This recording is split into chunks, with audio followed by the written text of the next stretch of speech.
baba wethu baba uMdlalose naye bese beyasidikherela bobabili ngokusemthethweni ngokusithulela ibandla le-certificate sebandla kubishop ngokusemthethweni. Le program yona eliyiyona esizelela. Ngizofisa ukuthi wonke umuntu osemasezoqala le program ingakusana into lokuphithiphithi obenzakalayo sesikhonzile sesisontile as usual unelisone beza bethu but kwamanje kufanele sihlonipheni lo msebenzi ukuze uzokwazi ukuphuma ngendlela. Ela wena osishuthelayo ungeqina kodwa ukukhulunywa izipika zethu uthathe nje konke ungabe wena ukucubungulayo mhlawumbe kuyoba yithini sokucubungula ngekomiti ukuthi kwase kurongile lokhu kwakunjani kwaku-right. Siyabonga. Ngizoqala nje ukuthatha-ke iy'pika zami from ifamily ezo-2 ezizosikhulumela. Ngicela baba uNkosi okhona njengelanga lanamhlanje ungasondela uze nje uzosikhulumela emndenini. Ngiyabonga.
osenzela umusa ukuthi usuku namhlanje lugcine lube yimpumelelo ngoba konke okukhona emhlabeni asikwenzi ngokuqonda nangokuthanda kodwa kuwumusa ovela kuye ekhaya. ngizizwa ngiphelelwa amandla ngoba indawo engibeke kuya kuyona yami inomnikazi wayo. Kodwa ke ngokuhlonishwa izulu mhlambe nethonga lakithi ukuthi namhlanje ngizokhuluma ukuphila phezulu komntwana ngoba namhlanje ngizokhuluma phezulu komntwana. Mhlambe ngingamelami umfowethu kodwa kunendawo ebengafanele ukuthi ngingaba kuyo ngenxa ke yalokho ngizonga ngime isibili. Ingakho ngithi ngicela ukusondela kuye noma ngisenhluphekweni ngoba inhlupheko. Ngibuka ke into eyodwa ethi ubizo into abantu abayibuka kancane kanti ubizo into ekubamba ngesidlozana hayi kamnandi ikuhlukumeze ikukhiphe endaweni ikuse lapho ungathandi ukuya khona. Ngibuka ke indlela yomfowethu ebeyihamba ngayo isaqala lendlela inesidlozana phakathi kodwa ngoba uNkulunkulu khulapha akafuna ukumusa khona. Ngibuke umuntu uma ngabe kuthuzo yothwasa omunye uphathanelwa yikhanda omunye agule kodwa umndeni usuku ungekho lapho uhamba yedwa endaweni lapho ithonga nedlozi limlayela khona ukuthi uyofika aphile khona. Angifisi ukushumayela ngoba sengaba indoda nje yendawo. Bengifisa ukuthi mfowethu le ndlela ozoyihamba inobungozi. Kwake kwasho umpostoli Pawula ephakathi emkhunjini ethathiwe umkhumbi wakumele uye Roma. Kodwa endleleni uyadivert umkhumbi uya kwenye indawo. Kahambi yedwa uhamba neziboshwa phakathi. Kodwa iziboshwa zimethembile. Kodwa ikhulu asimazi. Ikhulu zithemba umshayeli womkhumbi ukuthi umkhumbi uzosisa lapho kumele siye khona. Into engifuna ukuyiveza ukuthi ngoba usuhamba namhlanje umntwana mhlawumbe masiphuma la uzoba ubaba wesizwe. Isizwe lesithembe wena. Asifuni ngelilanga ukukhuluma ngasikona sithi kwakukhona amakhehla amadala ezokunika induku ethi ngale nduku wena usingane kodwa kube uphendula induku ushaye ngayo ingane. Namhlanje ngizophuma amagama bekumele khona ubaba phezulu kwakho ngizothi kuwe hlonipha isandla ngoba isandla uNkulunkulu ukubusisile ngaso. Ngiyakhumbula ngelilanga uMoses ephambuka ebona isihlahla sivutha kodwa uNkulunkulu akabuzanga ukusenhlizweni akabuzanga ukuthi ubonani kodwa wathi uphethele esandleni uthi ngiphethe induku. Angifisi ukuthi leyo nduku mayithi uNkulunkulu ilahle phansi bese thusa wena ibalekisa wena ngoba umnikazi wenduku wayephethe isikhathi eside hamba nayo kodwa emva kwesikhathi induku ayiphethe yiye yathusa yena wayibalekela. Nasemsandla ngizokhuluma ngaso uma ngizobela umpostoli Pawula bezofika esikhini esithile basumlilo. Into eyenzeka lapho wathi bayotheza kwaphuma inyota phakathi enkululeko yitheza ngoba phakathi lezinkulu ezithezana kuzophuma inyoka phakathi eyizoluma wena futhi njengomuntu ohambe wayitheza entabeni. Into ebuhlungu leso sikhathi mayimluma inyoka abantu ababekhona bathi hayi simbayile emzuzu baningi abalunywa yile nyoka kodwa bafa. Kodwa wayethemba izwi ukuthi izwi lekushila ekaleni lathi wena ufanele ukuma phambi kaKesari. Yabo ziyakuluma inyoka endleleni kodwa idestination ithi ufanele ukuyobona uKesari. Namhlanje ngizokutshela into eyodwa mhlambe ebizosho ubaba uthatha abantwana ubasela lapho kumele basekhona noma kuthiwa niyadivert endleleni kodwa ufanelwe ukuthi uyobona uKesari. Lento ngiphatha kabi ngokuthi-ke ekugcineni uma ngabe esefikile kuKesari nasemsandle sasilunyiwe kwaba isandla saletha ini ukuphila phezu kaKesari. Lokho kusho ukuthi ukufa kwaletha ukuphila. Into engelutho yaletha ukuphila. Ngizothi qaphela isandla sakho lokho uzokuphatha namhlanje ufuna ukuphathe ngekhathi zamantunzi isandla sakho wazi labantwana ukuthi bathi baba kuwe ogula udinga isandla sakho usibeke phezu kwakhe uthi uzosinda onaphila udinga isandla sakho utshela abaholi ukuthi endlini kaSomandla kulanjwa uthathe ngesandla hayi sabo konke uzothi bazoqoqa bona bese thathe sakho uyonika lo muntu lokuthi akwazi ukuphila bakhohlwa Nkosi ngithi kule ndlela ozoyihamba uzobatheza bazohamba nawe bethe siyakuthanda kodwa ngilila ngibona abazophenduka inyoka yayiphakathi esikhulini bona besakha isandla kumele ukuthi wena uthandaze ubheke enkosini uthi Nkosi noma kunje angiyokufela la ngiyakukhesa amazwi ami ngizokwagoqa ngiwabekela ngoba ngicabanga ukuthi benguzele sekuphelile ngoba benguzele bekuthi ngizophuma amagama kababa okwakugcina into engiphashayo ukuthi indodana isibusiso isitholakise lokho mina ngingasuka engqondweni yakho ukuthi isibusiso nesibusiso siqhamuka kubaba lithi iBhayibheli njalo lokushona ilanga laliphuma ikhehla libheka saningizimu lapho kwahamba khona wasithi indodana yalo kodwa ngendlela leyilo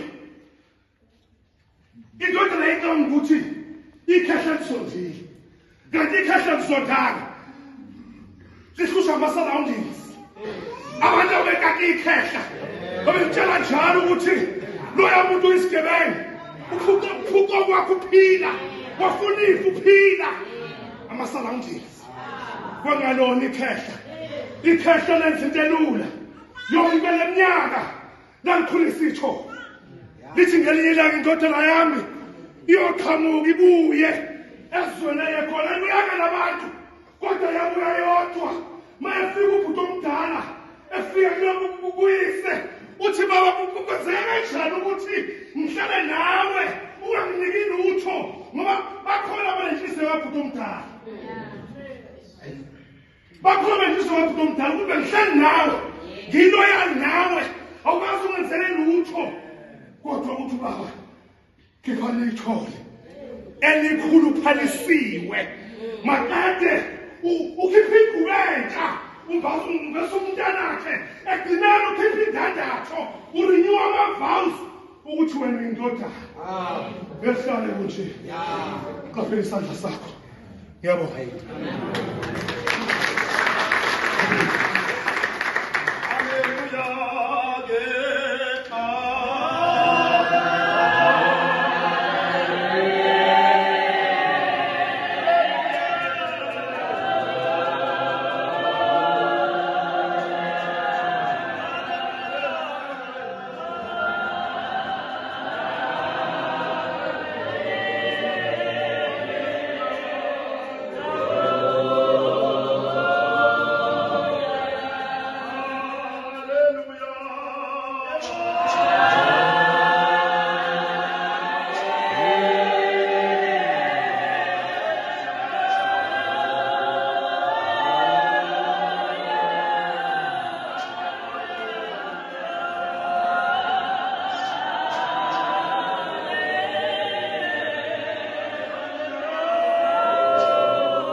esayinikwa khona sisebancane ngithi lento lena fanele sibhekane nayo futhi sobhekana nabo umzima bayo ngoba sayimukela lento sizingane so ke lento lena izohamba ibe nento yakhele yajula noma akulandela umnumzane ngithi ngicela ukhulume njengomnumzane uqaphele ungayi emazwini enkosi kobonakala ngoba abantu bakwaNkosi bangabantu abazalelwe enkolweni ayikho into esiyaziyo thina nesimelisayo okwedlula ukwazi uNkulunkulu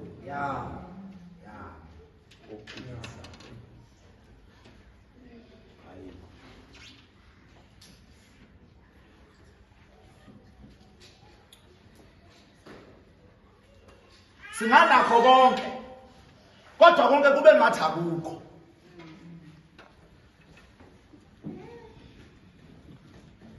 Ngoba into esikhule ngayo ithi we use what we have ukunelisa isizwe sikaNkulunkulu.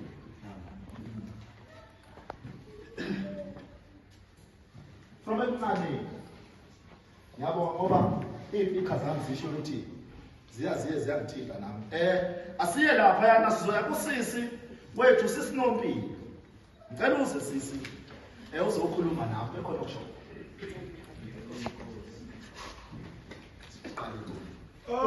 Kuthiwa nasibani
Ngizokhulumela igama lenkosi uJesu ngokukhulumela umndeni.